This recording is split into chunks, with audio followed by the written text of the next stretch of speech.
What's up guys, welcome to the Create Astral movie. As some of you may already know, I recently lost my hardcore world to an iron golem. I wanted to make this movie because I know how much some of you enjoyed this series, and I thought it would be a great way to preserve the memories before starting a brand new adventure. Don't worry though, this won't be the last time you see Create Astral on my channel. I do plan to start another Create Astral series in the future, but this time it will be in survival instead of hardcore. So sit back, relax, and enjoy the movie. For my first Minecraft series, I decided to play my all-time favorite mod pack, Create Astral. This mod pack stands out because of its unique quest and creative ways of doing things. It constantly pushes you to think differently. The crafting system adds real challenge, and that's exactly why I enjoy it so much. So sit back, relax, and enjoy the journey. Welcome to Create Astral.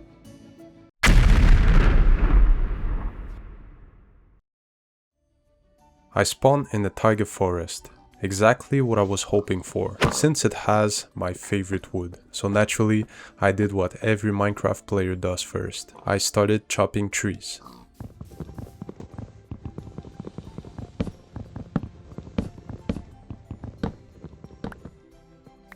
My boy Piggy is in the way, and I need food.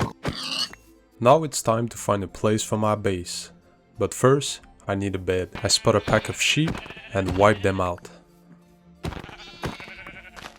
For my base, I need a lot of open space, so a plains biome is the obvious choice.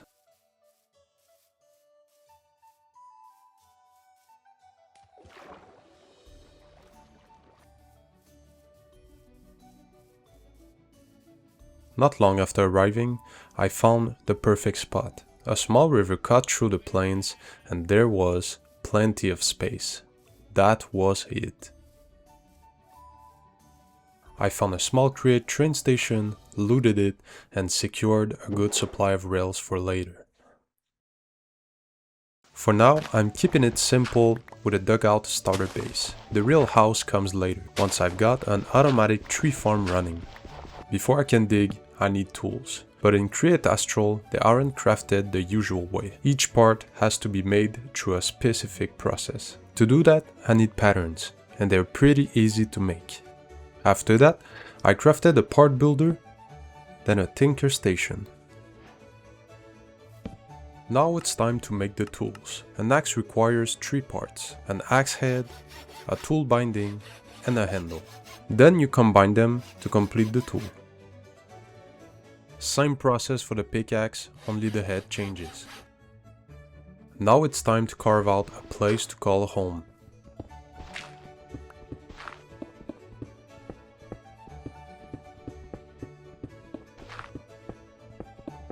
There you go.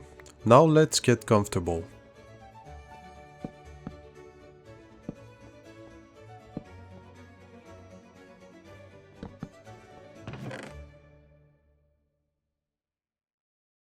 Time to upgrade to stone tools. Same process, cobblestone instead.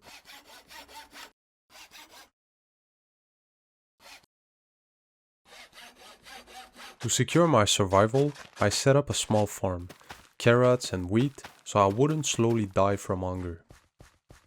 Next, I decided it was finally time to venture underground and begin mining.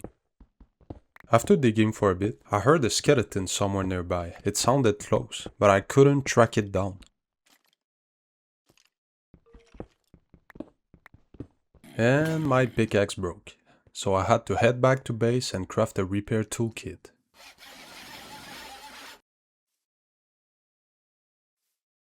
And after digging a bit more, I finally hit the cave and made a new friend. But being in hardcore, I had to play it safe, so I went back home and crafted myself a sword before going back down. And yeah, that turned out to be the right call, because another friend was waiting for me back at the cave. And this one, because why not, was holding a pistol.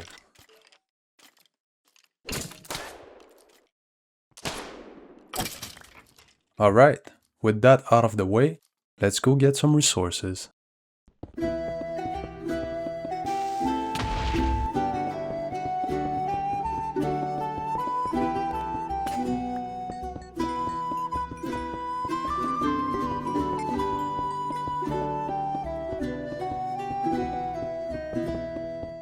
After collecting some resources, I went back to base and made myself a furnace.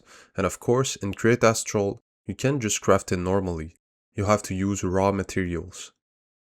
And after finding some iron, I figured it was finally time to stop letting skeletons shoot me for free. So I crafted a shield. Now that I had the basic resources I needed, it was finally time to take a look at the quest book. Create Astral has a really detailed progression system, and honestly, this is pretty much how we're going to work our way through the entire mod pack. To reach the next chapter, I had to gather a bunch of different materials, so I spent some time collecting everything I needed.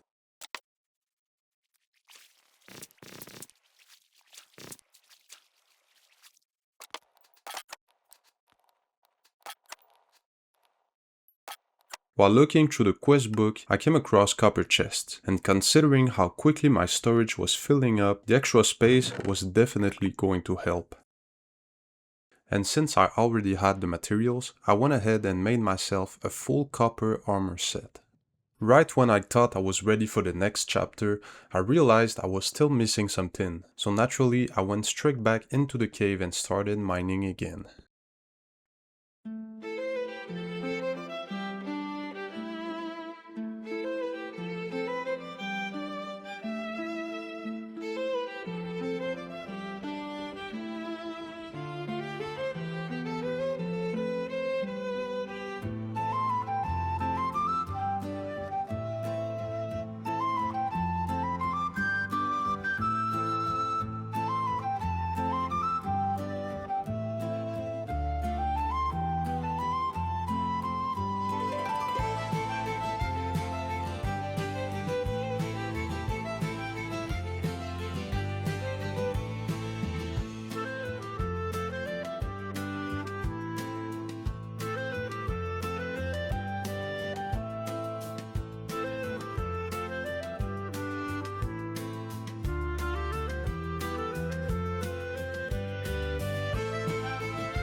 With all the materials gathered, I could move on to the Andesite World chapter, which is pretty much the beginning of the real Create progression. First on the list was Andesite alloy, and as it turns out, looting that train station earlier actually paid off, because I had already found some Andesite compound there. Next came bronze, which is actually made by merging tin and copper together through a smithing table.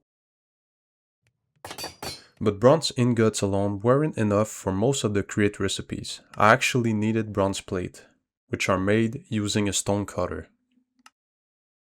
From there, it was mostly all the basic Create machinery parts. Cogwheels, shafts, hand cranks, and of course, andesite casings. Once all the basic components were done, I crafted a mechanical press so I could start pressing iron into sheets, since the iron pickaxe recipe doesn't use normal ingots anymore. Then, it was back to mining for a while, but honestly, that part gets pretty repetitive, so I'm gonna skip through it. While mining, I stumbled across my first diamond ore, but unlike normal Minecraft, Create Astral doesn't let you mine diamonds with just any pickaxe. At this stage, the only real option was using a drill, which thankfully I had crafted before going mining.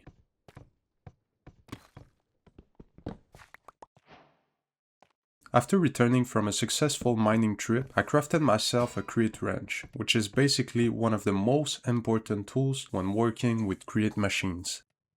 With enough materials gathered, I moved on to building a proper smelting setup, and in Create, one of the best early game methods is using an encased fan to blow lava heated air onto your ores. To reach the next chapter, I first needed grout. The problem was that grout required a mixer to craft, and unlike the other machines, the mixer actually needs a certain rotational speed to function properly. After crafting the mixer, I had to throw together a messy little system with a large water wheel and several cogwheels just to reach the proper rotational speed. With the mixer finally up and running, I was able to make grout, which required combining andesite alloy, zinc, and a bunch of gravel together. And once that was done, the game rewarded me with a whole bunch of useful items. This is where the mod pack really starts opening up, because this chapter is ultimately the path to the moon. But before I get anywhere near that point, there's still a massive amount of work ahead. Now, we were getting into one of the most important progression systems in the entire mod pack, Hephaestus. Setting all of this up is going to take a bit of work, but once it's finished, I'll have a huge upgrade in both andesite alloy production speed and overall tool progression. To get started with Hephaestus, the first machine I needed was a seared melter. But before I could even build it, I had to smelt all of the grout into seared bricks. And on top of that, I also needed a material called sap, since it's used to craft the actual seared brick blocks for the structure. To collect the sap, I had to make a small tool called a tree tap, which basically lets you extract sap from rubber trees. Once all the components were ready, I combined everything together to finally make the seared bricks. And there we go. Now we've got ourselves a working seared melter. I even ended up with a really solid fire aspect axe. But the system still wasn't fully finished. To increase the speed of my andesite alloy production, I had to connect my mixer basin to the melter with fluid pipes in order to move the liquid andesite compound and turn it into solid material.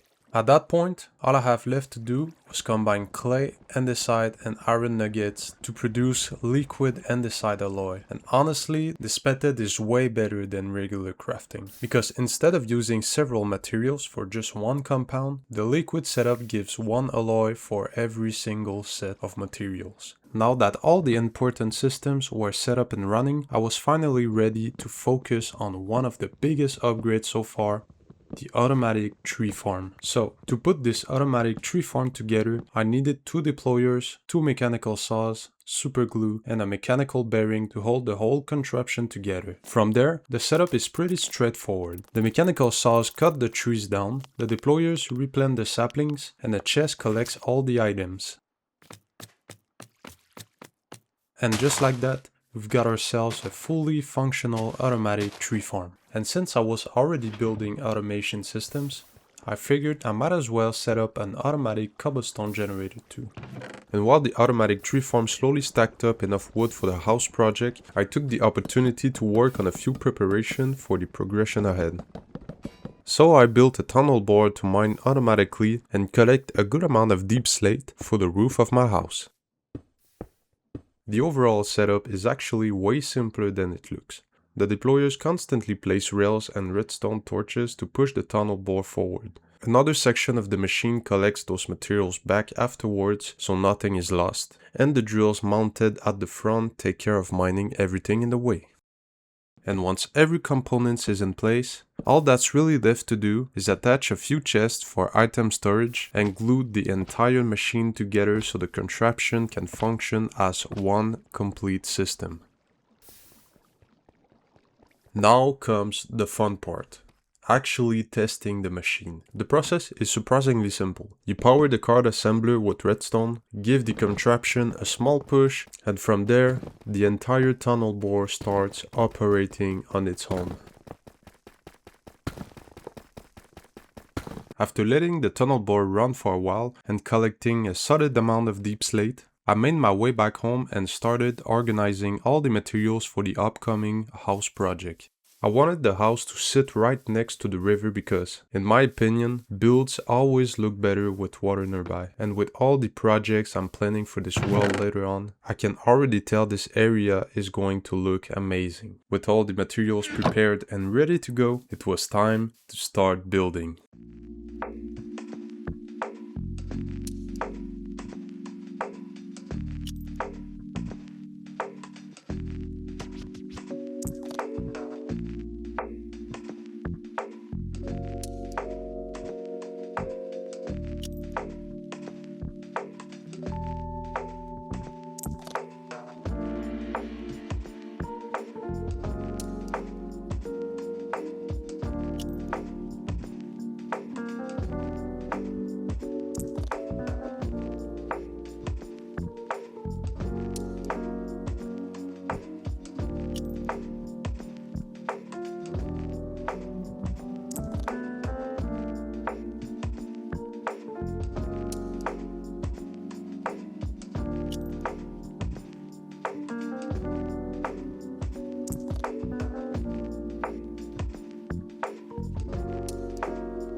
For some reason, the motion capture mod makes my character look like he's literally floating around half the time. Since replay mode doesn't work properly with this mod pack, I basically had no choice but to use a pretty buggy alternative.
After adding some extra details and modifying a few things, this is the final result, and I'm actually really happy with it. This is what the inside looks like. It's pretty empty right now, but it's going to fill up quickly once I start expanding everything.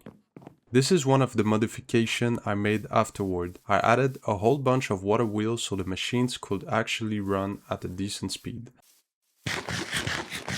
At this point, I tried connecting everything together into one complete setup.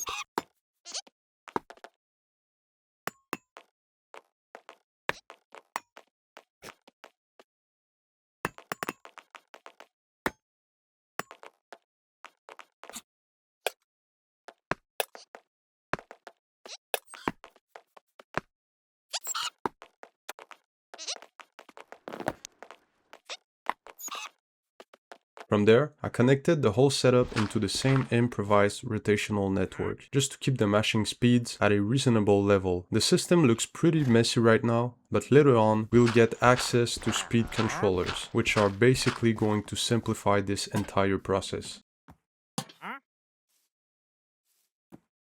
But in the end, the whole setup works really well.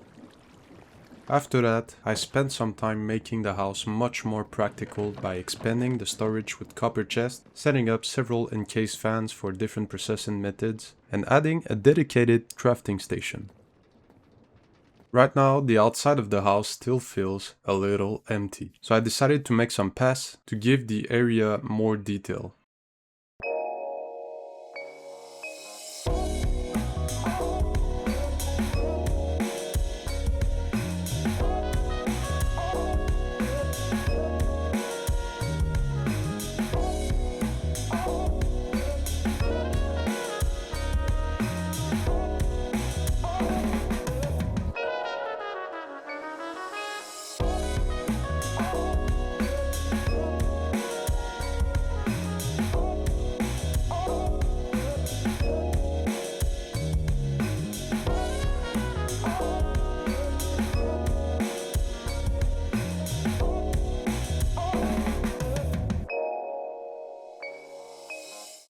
Once everything was done, a sniffer wandered out of nowhere, so I decided to keep it. And this is basically what the area looks like right now. It's still not fully finished, but there's a lot more planned for later.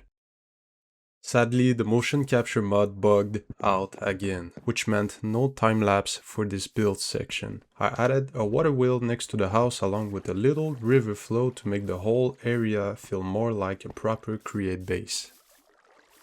After working with the same tools for a while, I decided it was time for another upgrade. I had already improved my pickaxe earlier and somehow forgot to mention it, but now I also needed a stronger shovel to keep up with everything I was doing. So the first thing I needed was a tinker anvil.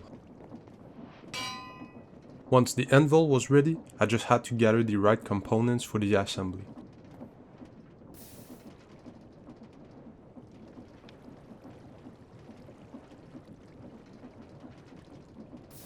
And just like that, all I had left to do was combine the components together to make the shovel. To push the shovel a bit further, I upgraded with a diamond for additional durability and added some redstone to improve the harvesting speed. And after all the upgrades were added, I now had a shovel powerful enough to dig out an entire 3x3 area at the same time. From that point on, I mainly worked on improving the river flow and adding extra details around the build. And with all of that done, this is what we've accomplished so far. And honestly, I'm really proud of how the base is turning out. So yeah, that's gonna be the end of the video. I hope you enjoyed it, because these videos takes a ton of time to make. And I'd really appreciate your support if you subscribed. I'm already working on something pretty big for the next episode, so stay tuned. Bye guys. In the last episode, we created this beautiful riverside base, improved the entire area with a clean river flow, and pushed through the early stage of Create Astral progression. I also want to seriously thank everyone who supported the last video. Getting that many comments and positive reaction on my first ever upload was honestly crazy to see, and I'm really glad y'all enjoyed it. Today's main goal is automating iron, clay and andesite production. These resources are the foundation of andesite alloy crafting, but they're also used everywhere else in the mud pack. So having an infinite supply of them is going to help with pretty much every future project. So now that the plan is clear, there's really no reason to waste any more time. Let's get to work. I also wanted to mention that I added this small wheat farm mainly to give the area around the house a bit more life and color.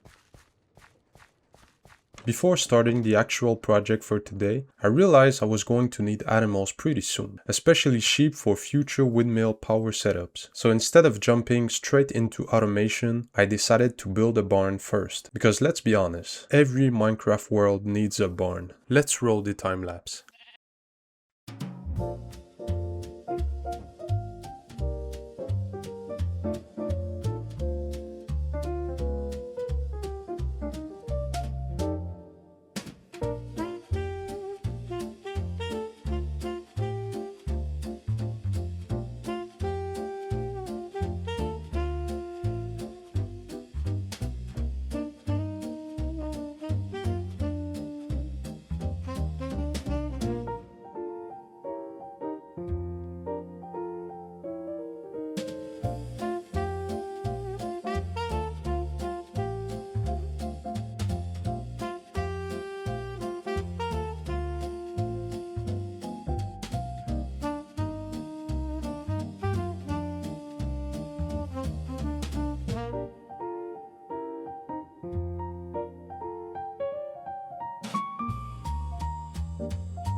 So this is what the barn currently looks like. I tried adding a lot of smaller details and overgrown section with leaves to give the impression that the structure had been abandoned for years before being used again. And honestly, I'm pretty proud of how it turned out. But once again, the outside still felt kind of lifeless, so I decided to add more decorations around it.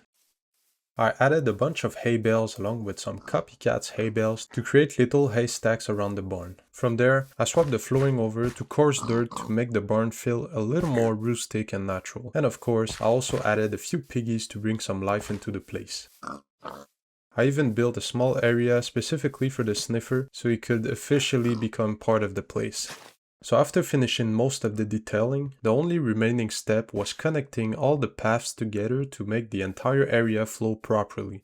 At the moment, the paths still look a bit empty and unfinished, but once the surrounding wheat fields fully grow out, the entire area should come together really well. From there, the rest of the process was basically transporting sheep and cows back to the barn and forcing them into aggressive population expansion.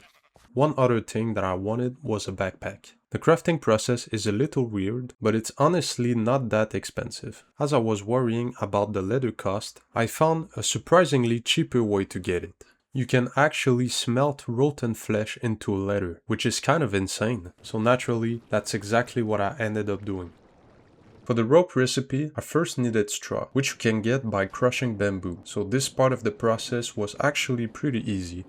Then I went ahead and made the fluid tanks, the project table, and a sleeping bag. And there we go, now we've got a backpack with way more inventory space. But the process didn't stop there. Since the backpack mod comes with customizable upgrades, I decided to turn mine into a redstone backpack.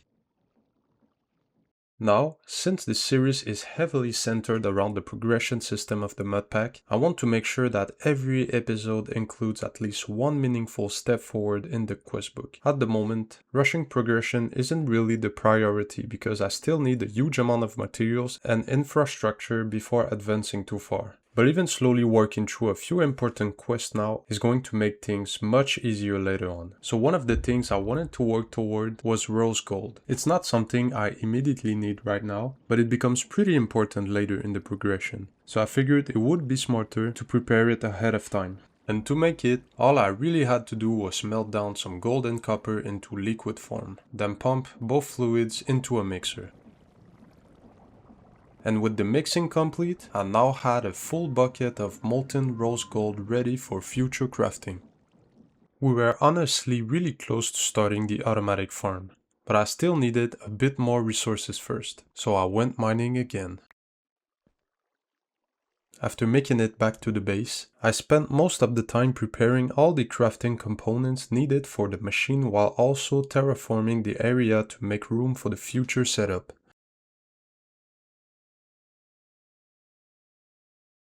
And with all of that done, it was finally time to start building.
Honestly, I didn't even intend for the building to end up looking this good. But somehow it came together way better than I expected. So this is the inside of the building so far. I ended up with a surprisingly large amount of space to work with, and I even added a few decorative details around the interior to give it a bit more life.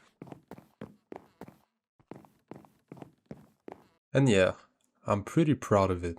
So the overall plan is to fit a compact automated system on the second floor of the tower that can generate all three resources at the same time, while the finished materials gets transported directly down into these dedicated storage drawers underneath. So if you know anything about Create, then you already know how ridiculously fast machines like these can become complicated. I spent almost 2 hours connecting all the systems together properly, fixing the rotational direction, and somehow making everything fit inside one room. So what you guys are about to see was honestly a nightmare to put together. So this is the space where I'm planning to fit the entire machine setup, including all the automation systems and connections. But before building the rest of the setup, the first challenge was creating a reliable way to move all the stone generated downstairs up to the second floor where the main machine will be running. So I decided this area would be the best place to put the cobblestone generator. So after 45 minutes of trying to figure everything out, this is what I came up with. So the entire transport system will revolve around 4 belts carrying the cobblestone into a vertical chute, allowing all the materials to be automatically pushed up toward the second floor where the main setup will be located. Once the transport system was finished, the next step was setting up proper storage to handle all the cobblestone output. After that, I had to figure out how I was gonna fit the whole setup into this room.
I genuinely underestimated how long this project was going to take, but after hours of adjustment and problem solving, this is the final overall design. This side of the setup handles all the iron production. The cobblestone first goes through a millstone for crushing, then the output gets washed into iron nuggets before being routed into this basin where the nuggets are automatically processed into full ingots. For the andesite side, the cobblestone gets pressed into andesite dust first, then processed again to turn it into actual andesite. And lastly, the clay production system works by processing the cobblestone through multiple stages. It first gets crushed into gravel, then refined even further into sand. before going through a washing setup that converts everything into clay. Trust me, this setup might look simple on the surface, but putting everything together was way more complicated than it seems. After getting all the processing system in place, it was time to handle the rotational power setup. Since the machine was becoming pretty massive at this point, I ended up stacking 2 full sets of water wheels on top of each other to make sure the entire system had enough power to operate smoothly. I also needed to make sure the machine was running fast enough, so I ended up making another messy setup like before. But before finishing the full setup, I ran into one last problem. The iron farm also produces flint as a byproduct, so I had to craft brass funnels and configure them to automatically remove the flint from the processing line to keep the system clean. But since brass still wasn't available to me yet, the modpack offered an alternative way of crafting the funnels instead, requiring a ridiculous amount of random materials and crafting steps just to get a couple of brass funnels. But honestly, I can't complain too much since I didn't even need real brass. And after that, it was basically just connecting the whole machine together.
I'm not gonna lie, this setup was way more difficult than I expected, but after all that work, the entire system is finally up and running. Everything is working perfectly fine now, but the iron production is definitely not the most efficient part of the setup. Since iron nuggets only have around a 12% chance of dropping when washing gravel, it takes roughly 8 to 9 pieces of gravel just to get a small amount of iron. But there's actually a better method. Crushing tough gives a 100% chance of getting iron nuggets, so it's way more efficient. But I'll keep that project for another video. With the technical side finally completed, the last remaining step was adding some decorative details around the machine to make the setup look a bit better. So yeah, welcome to the very first large-scale machine of the series. This project ended up taking way more time and effort than I expected, but seeing this entire setup finally running perfectly is honestly kind of insane. So after all the chaos of building and organizing the factory, I wanted to end the episode with something a little calmer by working on the pathways connecting everything around our little castle. But before building the paths, I first needed to terraform the area. Unfortunately, I can't really show you the whole process because the motion capture mod is extremely buggy. So yeah, let's get to work. So this is what the area looks like after all the terraforming work. For this episode, I'm mainly focusing on finishing the pathways, while the entire section on the left side is something I'll save and expand on in another episode. So this is the final result for now. There's still more work to do around the area, but I'm really happy with how it turned out. I tried keeping the same design style as the paths near my house, and honestly, it looks pretty good. Now I just need to expand the river a bit more. Okay, with the shaders on, this looks really good. So I know this episode was a bit shorter, but I tried keeping all the important parts in without making it too long. But the next episode is definitely gonna be bigger and will probably take way more time to make because I'm planning something much more ambitious. I'll give you a little hint. We're going to the moon, and the build for that project is gonna be huge. And once again, thank you to everyone who subscribed and liked the previous episode. By the time I recorded this one, even more people had subscribed and supported the series, and I honestly couldn't be more grateful. Even if the channel is still small, The support and feedback I've been receiving honestly means a lot, and it pushes me to keep making the series better and better with every episode. So yeah, that's going to be it for this episode. Thank you all so much for watching, and I'll see you guys again in the next one. Bye guys. Last episode, we worked on expanding the base by building a detailed medieval barn while also constructing a fully automated iron, clay and andesite factory designed to fit entirely inside one aesthetic industrial building. It's honestly kind of crazy to think that after only 2 episodes, the world has already changed this much. We've gone from a completely empty area to a fully developing medieval Create base, and I'm really thankful that so many of you have been enjoying the progression so far. This is the current progress of the world so far. I'm really happy with how everything is starting to connect together, but the terrain below the castle still needs a lot of terraforming and detailing before it looks fully natural. So the plan for today, and I already hinted at this in the last episode, is that we're finally preparing to go to the moon. But before that, I want to build something huge on top of this mountain. Since Astral lets you build rockets and travel to other planets later in the map pack, I want this place to become the main building for all the space progression. And I also have a really cool create feature planned for the roof, but I'll keep that part as a surprise for now. And since this build is gonna be huge, I really don't want to use the motion capture mod for the time lapses again, so I'm planning to use a schematic cannon instead to make the building process way easier. Basically, I build everything first in a creative copy of the world, save it as a schematic, then load it into my survival world and give the cannon all the required blocks. But the cannon also needs fuel to work, and that fuel is gunpowder. Thankfully, in this mod pack, gunpowder is actually easy to automate by crushing dried kelp. So the first thing we're gonna build is a kelp farm. So with all that said, enjoy the video. So the way this works is actually pretty interesting. Crushing dried kelp gives around a 25% chance of producing gunpowder, which basically means that, on average, every 4 pieces of kelp processed should give at least 1 gunpowder. So because of that, we're gonna need an automatic kelp farm and a smelting station with campfires to dry all the kelp. And I decided this will be the perfect spot for it. I want the entire farm to be hidden underneath a fisherman's hut where all the items will go.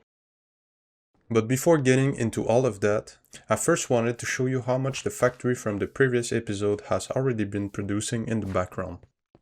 So far, everything is looking really good. I modified the iron farm a little bit to improve the efficiency, and it definitely paid off. The andesite and clay production are also doing great. So yeah, I'm definitely calling this a success.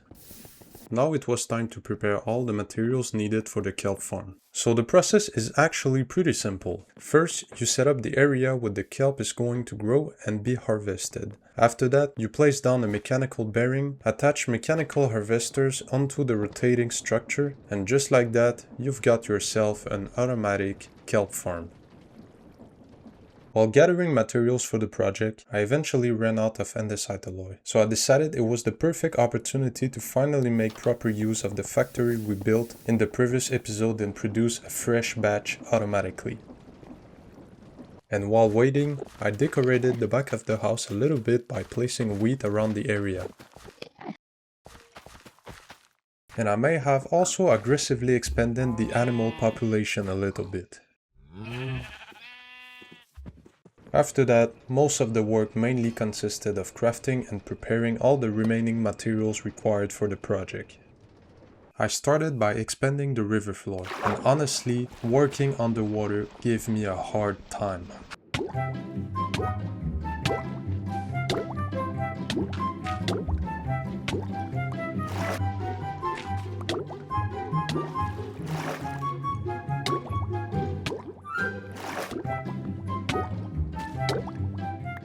So after nearly drawing and taking damage every 5 seconds, this is what the final result looks like. A surprising amount of suffering for something that honestly doesn't even look that massive. And I also took some time to fill the holes in the terrain with dirt to make the area flatter for the build. If you've been asking yourself why this tree has just been standing here untouched the entire time, it's because it's apparently alive for some reason. I honestly don't know why, but it kind of feels like some forgotten guardian of the forest, even though there's literally no forest left around it anymore. But it kept pushing me back every time, so I just left him alone.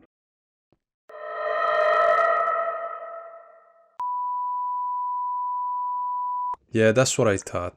Know your place. After apparently settling my differences with the tree over a nice cup of coffee, the final thing left to craft was a portable storage interface, which is basically what allows the rotating farm to transfer all of its items directly into a chest. And since I wanted the farm to be underground, I had to dig a massive hole for it, so that's what I did. And after clearing out the entire underground area, the rest of the work mostly consisted of trying to plan out how the whole setup was actually going to function and connect together properly. So this is the overall result of the setup. The first section of the system is dedicated to drying the kelp using campfires powered by encased fans, allowing the entire process to happen automatically. Once the kelp has been fully dried, it then gets transported into the crushing system where it's processed into gunpowder. Overall, it's actually a pretty simple farm once everything is connected together. Now the only things left to do were powering the system and decorating the place. Wow, this looks incredible. Since it's underground, I wanted to give the place a mossy vibe. The last thing left was making a path to the building where all the gunpowder is gonna be stored, but first I still needed to build it. And with the system running, it produced a decent amount of gunpowder, so I decided to craft the schematic cannon and test it out. At least the crafting recipe wasn't that complicated. The only expensive materials was iron, but since I already have a fully automatic iron factory, it made the crafting way less challenging. So after crafting the cannon, the only remaining things I still needed were a schematic table to load the building and of course the schematic itself. Inside the schematic table, all I had to do was load the build that I spent nearly 2 hours designing beforehand and position it exactly where I wanted it to be placed in the world. Of course, the schematic cannon can't magically create blocks out of nowhere, which meant I still needed to gather every single material required for the structure manually, so because of that, I ended up spending another 2 hours collecting all the necessary blocks for the build. While gathering the last materials, I realized I couldn't make some of the blocks because I'm still too early in the mod pack, and for others I just didn't have enough resources, so I'm just gonna add those blocks later. But now, it's finally time to test this cannon.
Okay, this build already looks amazing. Some areas still look a bit off because of the missing blocks I couldn't craft yet, but once I go back later and replace everything properly, the final result is going to look so much better. The final detail I wanted to add was some water wheels by the river to give the place more movement.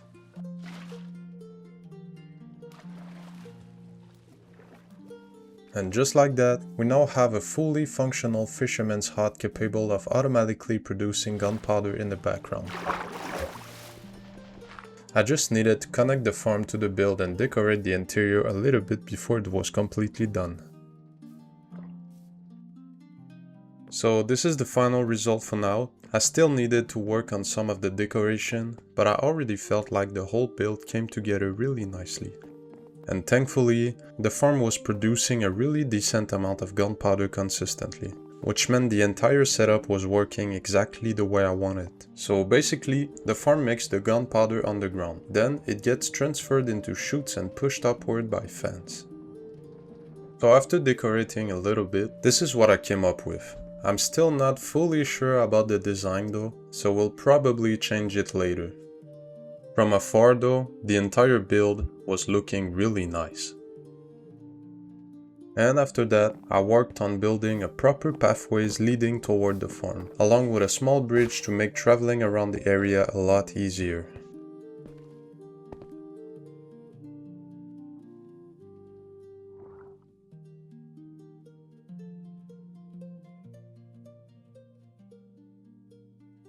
So with all of that done, it was finally time to work on the main goal of the episode, building the space station. And spoiler alert, it was a mess.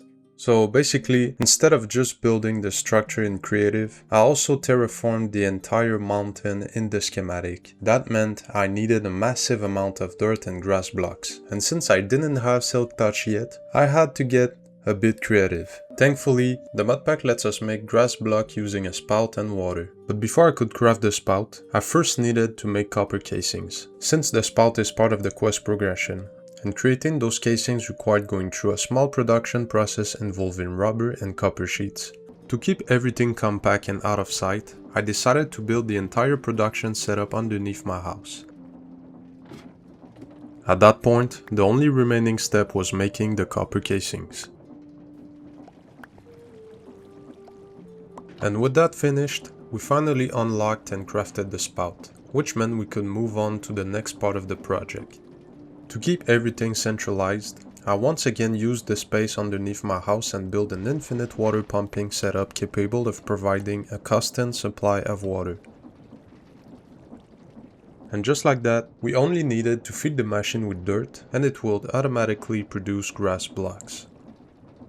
Just a quick announcement before we continue. Whenever I'm gathering materials for large projects like these, I usually do that part live on stream. So if you ever want to hang out, chat for a bit, or watch the progress happen in real time, make sure to keep an eye out for my streams. So after spending quite a bit of time gathering all the required materials, we finally had everything we needed to move on to the actual construction phase.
So after nearly 3 hours of building, this was the final result. And that was only one section of the entire structure. This is where the portal is eventually going to be located. But after realizing how much time it took just to complete one single side of the build, I came up with an idea. But before that, I needed a new set of armor because my copper armor was about to break. So I made a new one out of iron. So my idea was pretty simple. Instead of relying on a single schematic cannon to do all the work, I will build 3 additional ones so each section of the structure could be constructed at the same time. So after taking care of all the material gathering during a live stream, I finally had everything required to start the construction. But before we get into that, I wanted to give a quick shout out to my new friend Mark Redai, who stayed throughout the entire stream. We spent hours talking while I was gathering resources, and it honestly made the whole process a lot more enjoyable. So once again, shout out to him for keeping me company during the grind, and now it's finally time to get this build finished.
We finally did it, guys. This build took me a whole week to finish and the result is amazing. So if you're wondering where I got the inspiration from, I asked ChatGPT to create an overworld space station with a medieval style, and this is what it gave me. I think the final build ended up pretty close to the image. So this area is going to serve as the station's laboratory, when I'll be crafting and assembling all the important components needed for the future progression. And if we head up here, this section is going to become the main hangar where all my future rockets will be stored. The best part is that the roof above is eventually going to open up, allowing the rockets to launch directly from the station. And over here is where the portal is eventually going to be installed. I'm still going to make a few additional blocks and decorative details so the portal fits naturally within the space and feels like it was always meant to be here. And over here, we have a perfect viewing spot overlooking everything we've built in the world so far. And from a distance, the entire build was looking absolutely incredible.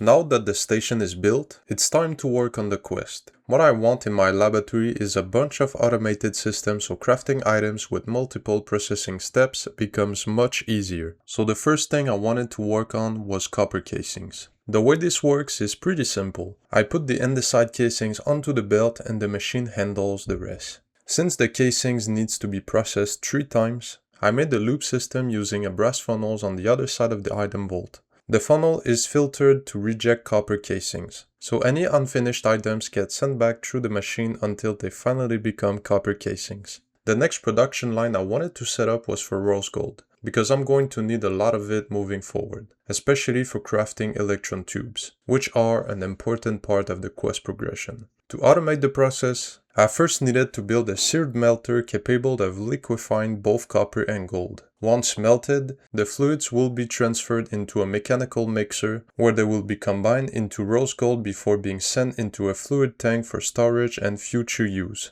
So this is the design I came up with. It's pretty compact and really easy to use.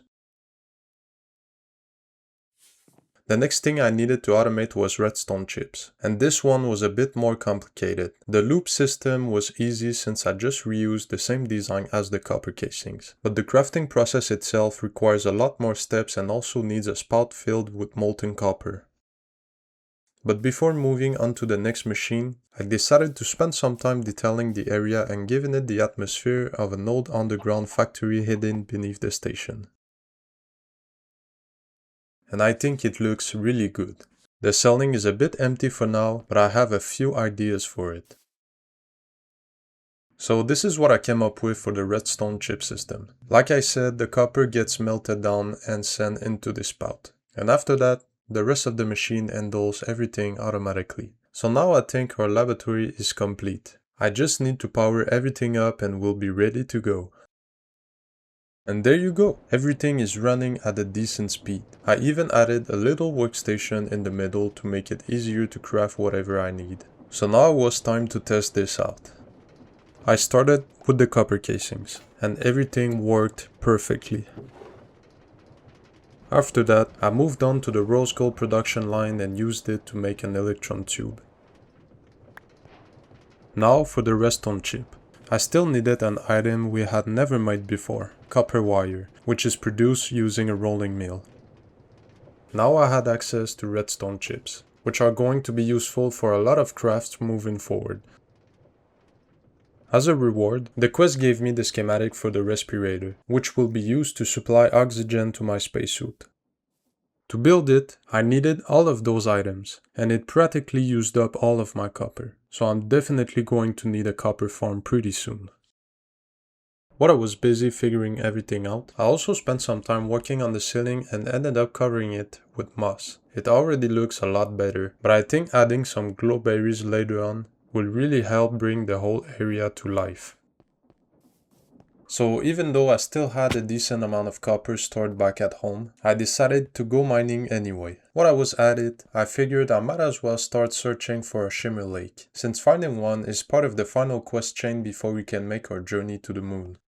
After finding one not too far from our main cave, I have to admit, it looked beautiful. The colors were really nice to look at. So while I was there, I started mining some moonstone. After that, I placed down a setup so we could make our shimmer blocks directly from the lake. I just needed a hose pulley to take the fluid and put it into a tank. Then, I just needed to put the moonstone into the basin and let the magic happen. Basically, these are the blocks we're going to use for the portal, so I'm going to need quite a few of them. After getting back home, I quickly made my way to the space station and built the portal frame. With that done, the next step was crafting the Astral conduit, which is used to activate the portal. So now that the portal is finished, this episode is finally coming to an end. It was honestly a mess putting all of this together, but I hope you enjoyed it. If you did, don't forget to leave a like. It really helps support me and the series. To make the Astral conduit, I needed all of these items. The most expensive part of the recipe was definitely the block of diamonds, and I only had 1 diamond, so I had no choice but to bring out the tunnel bore and start searching for more diamonds. What I wasn't expecting was how hard it would be to find diamonds. It took me almost an hour of digging before I found any. So the solution to my problem was building a bigger tunnel bore. And while I was testing it out, I finally found some diamonds hiding in the dark.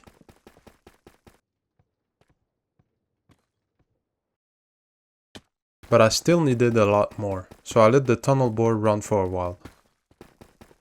So after digging a massive hole, I finally found enough diamonds to craft the block. After that, I headed back home and made the Astral conduit. Now, the only 2 steps remaining were making the respirator and crafting the spacesuit. But before that, I wanted to quickly activate the portal. Getting all the required materials together and crafting every component took longer than I expected, but the respirator was finally complete. Now the only remaining step was supplying it with an infinite source of water so it could continuously produce oxygen and prepare the spacesuit for what comes next. But the respirator wasn't enough. I still needed a way to put oxygen into the spacesuit, and that's done using an oxygen loader, which has a pretty challenging recipe. In order to craft the fan, I first had to make sturdy sheets, which meant getting my hands on a lot of obsidian. Thankfully, instead of spending hours mining it manually, I knew a much more efficient way to gather it. So I built this lava farm, and I'm going to use it to make obsidian. Through this mechanical pipe, the lava is transported directly out of the tank and into the next stage of the system. After that, you need to place a car assembler below where the lava is going to come from. Then, place a glass block on the card assembler and put a water source above it so the lava turns into obsidian. Now you just need to activate the card assembler. And there you go, free obsidian. Basically, when I activate the card assembler, the glass block becomes part of a contraption instead of acting like a normal block. That leaves room for the obsidian to form. When I deactivate the assembler, the glass becomes a normal block again and breaks the obsidian. So now, to make sturdy sheets, I first needed to crush the obsidian into dust. Then, I needed to press it 10 times. And there you go, now we've got our hands on some sturdy sheets. At that point, most of the hard work was done. The only remaining components were the fan, the fluid pipe, which had a surprisingly strange recipe, the oxygen tank, and once those were finished, I could finally craft the oxygen loader. Now we just need to pump water into the respirator and convert it into oxygen using the oxygen loader. The final step was making the spacesuit. So I started with the pants, then the chest piece, which needed a copper tank, and after that the helmet. Somehow though, I forgot to record the boots. Now we just need to fill the spacesuit with oxygen and we'll be ready to go to the moon. With everything finally ready, there's no reason to wait any longer. Let's get started. There you go guys, we actually did it. Reaching the moon wasn't easy, but now that it's finally unlocked, an entirely new side of the mod pack is available to us. New mechanics, new resources, and a lot of exciting projects are waiting ahead. But we'll leave all of that for the next episode.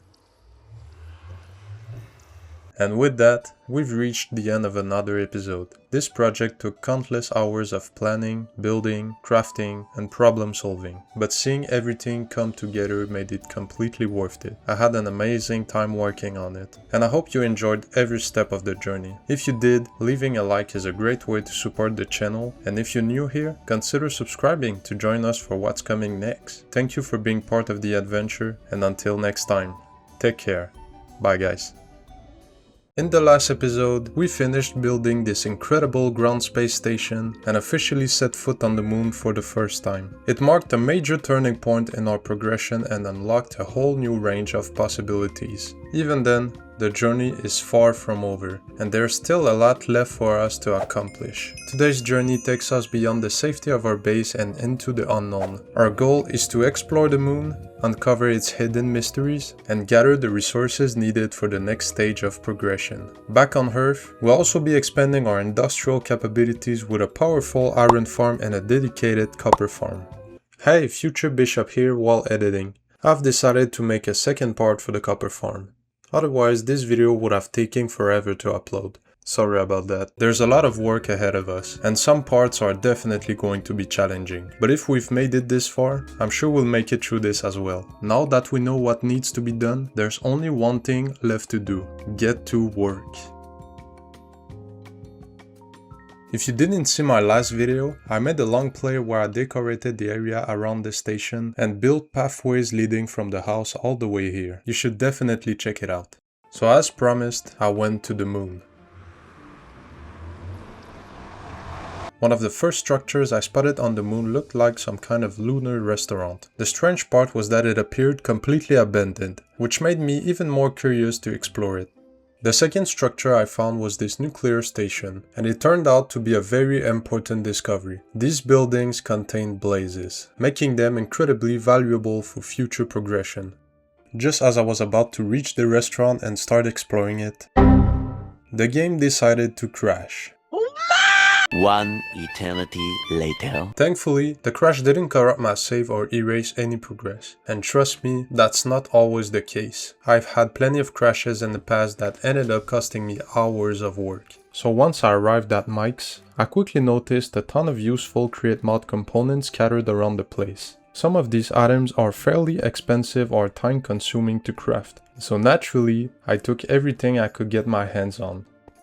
And by the time I finished looting the place, night was beginning to fall. The problem is that nights on the moon are incredibly dangerous. The mobs that spawn there can attack from a distance and hit surprisingly hard, so rather than taking any chances, I headed back to the overworld and slept through the night. And when the sun finally rose, it was time to head back to the moon and continue the expedition. To make sure I didn't lose the portal, I marked its location on the map. With that done, it was finally time to take a closer look at the nuclear station. And honestly, I don't know if I got lucky or not, but this one turned out to be a shimmer variant. Normally, these stations contain lava lakes inside, but this one had a shimmer lakes instead. I have no idea how rare that is, but it definitely felt like a pretty lucky find. So these are the places where the blazes spawn. I'm probably gonna steal one of these spawners later. And for those who haven't played this mod pack, getting to the nether is impossible. If you try to build and activate a nether portal, it won't do anything. It's basically the same as making a glowstone portal frame and putting water inside it. Useless. So that's why most of the resources you normally find in the nether have been relocated to the moon instead. Anyway, these structures are packed with valuable loot, so I spent some time exploring every corner and collecting anything that looked useful.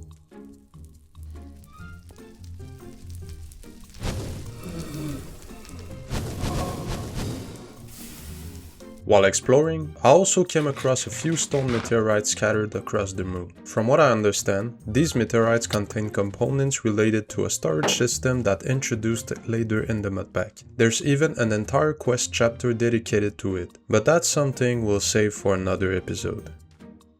Now was time to explore one of these alien mazes, and trust me, I call them mazes for a reason. These underground alien bases are made up of countless corridors, rooms, and intersections, making them incredibly easy to get lost in.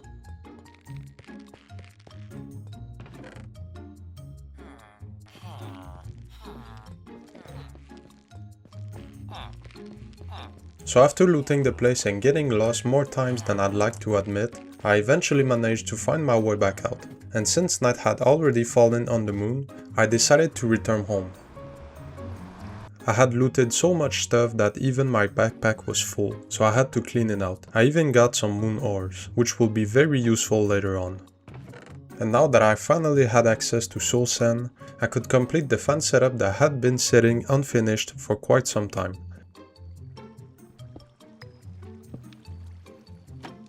So now we can make infinite soul sand using sand, which is going to be a must-have for future factories. And another great benefit is that we can now craft soul torches. Since there's no oxygen on the moon, regular torches simply don't work there. If you want a reliable source of light during lunar exploration, soul torches are pretty much a necessity. Now was time to work on blaze burners, but first I needed to make an empty blaze burner, and for that I needed netherrack. And remember what I said earlier, getting to the nether is impossible, but luckily there's still a way to make some. And the way to get it is by bulk hunting soul sand, and just like that we now had an empty blaze burner. With that done, we just needed to catch a blaze and lock him up in a cage for the rest of his life. Blaze burners are essentially the heart of this entire chapter. They're required for a huge number of recipes, including one of the most important resources in Create, brass. So this chapter is a major milestone in our progression. It's the one that will eventually lead us to Mars. And unlike the moon, we won't be getting there through a portal. We'll have to build and launch an actual rocket. Needless to say, I'm pretty excited about what's coming next. So the first quest was to get a blaze rod, which was pretty easy to do. And while we were at it, we'd take our blaze back to his new jail cell. And while I was already on the moon, I decided to spend some time scouting the surrounding area to see what other structures were nearby. That's when I came across this strange building that looked like some kind of nuclear delivery station. So I grabbed everything that looked worth taking. And as I continued exploring the structure, I came across something unexpected, a few dead bodies. So, being the curious person that I am, I got closer to see what had killed them, and then...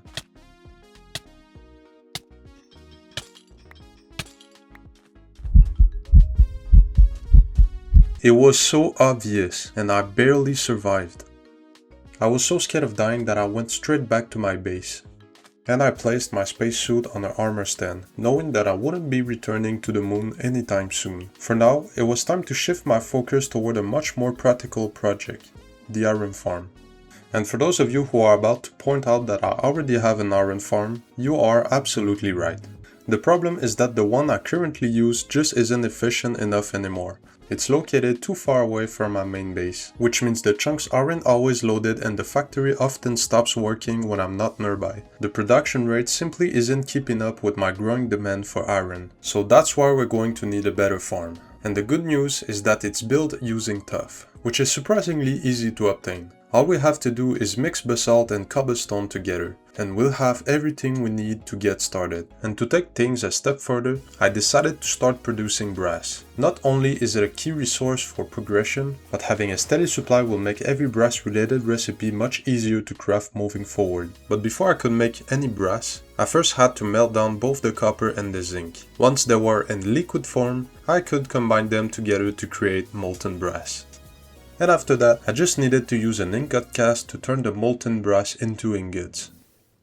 Now that everything was finally ready, the only thing left to do was gather all the materials for the build. I actually took care of that part during a live stream. So if you'd like to hang out, chat and watch some of the behind the scenes grinding, make sure to keep an eye out for future streams. And while we're on the topic, I'm now streaming on Twitch as well. Any contents that isn't related to Minecraft, including other games, will be streamed over there instead. You'll find the link in the description below. Also, if you ever miss a stream, don't worry. All of my VODs are uploaded to my second channel, so you can always catch up later. Alright, let's roll the time lapse.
Wow, what a build!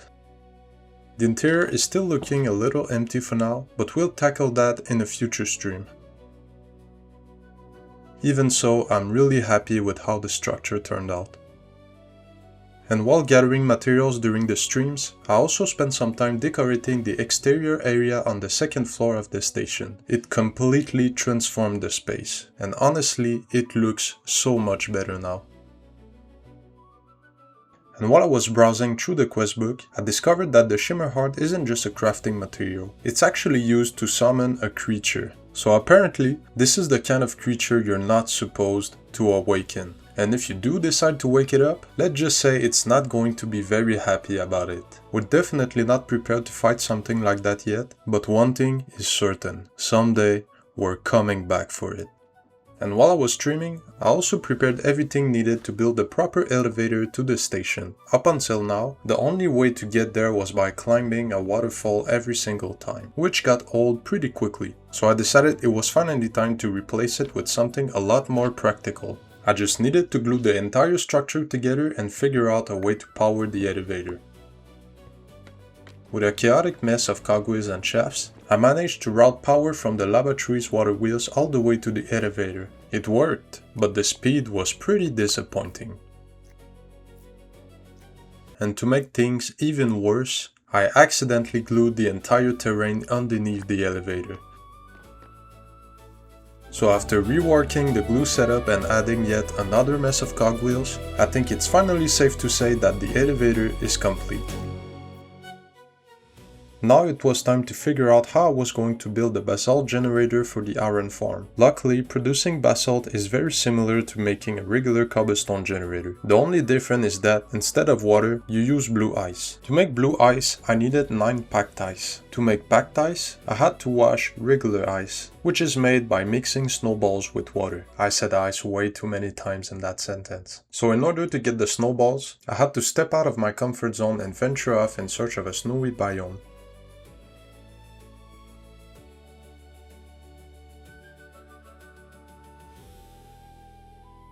Luckily, it wasn't too far from the base, so if I ever need more, getting it won't be too much of a hassle. So I didn't waste any time and gathered as much as I could carry. And that's when I ran into a very angry bear. Not wanting any trouble, I decided to leave them alone and continue on my way.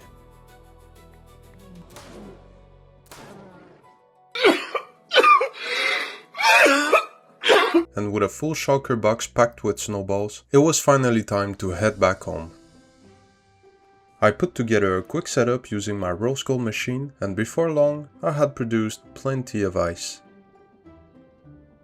After finally producing the blue ice, it was time to start working on the machine. But, as luck would have it, I ran out of iron almost immediately and needed a lot more to continue. So I made another trip to the moon in hopes of finding a fresh supply.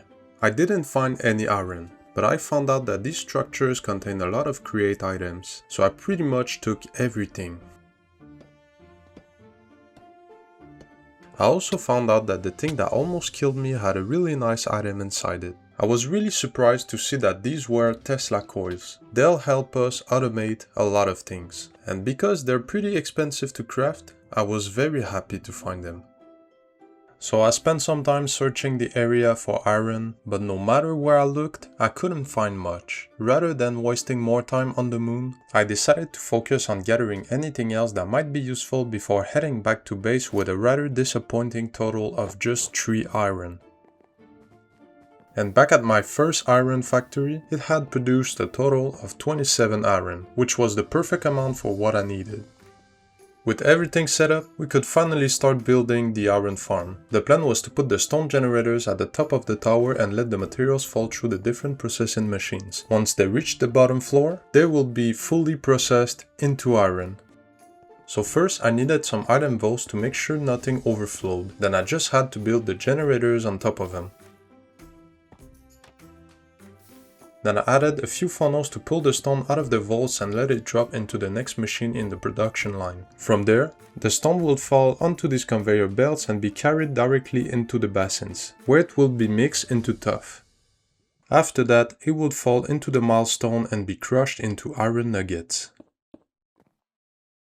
Then it would fall onto another set of belts and be compressed into iron ingots.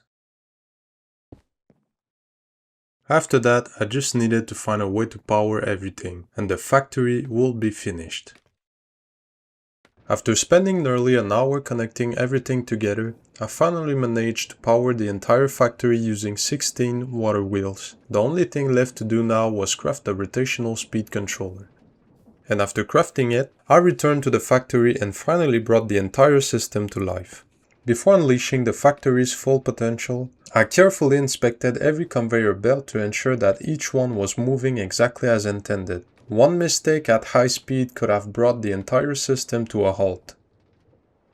Now that I knew every belt was working correctly, it was finally time to increase the speed and let the factory run at full capacity.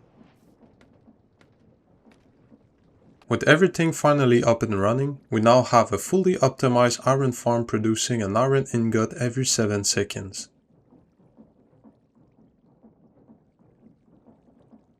Things are going to be so much easier from now on.